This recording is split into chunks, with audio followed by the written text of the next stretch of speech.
আপন আপন কেটা? ওই তো আমার আপন ভাতিজা না, ওর লগে ওই রাস্তার মুখে আমার লগে ঠুয়া লাগছে।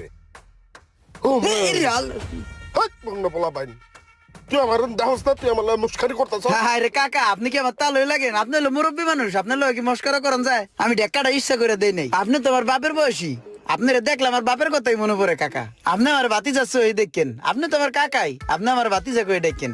কাকাই করেন কি? ভাতিজা আমি ওই গরু টরু টানি আর কি, নামায় দিয়ে এলাম মাত্র।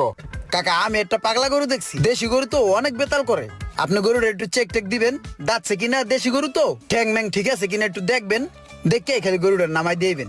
না আমার কাম আছে না, আমি দিনে 1000 টাকা কামাই, তোমার লগে যাই কি পান্তা ভাত খামুনি। আরে না না কাকা, আমি আপনার টাকা দিব তো, আপনার যা টাকা লাগে আমি দিব, আপনার আমি 2000 টাকা দেব না কাকা, চলেন। ঠিক আছে চলো। ঠুয়া খাইয়া যাওয়ার আমি ঝাড়ে দিছি, আমার কাছে মাপছে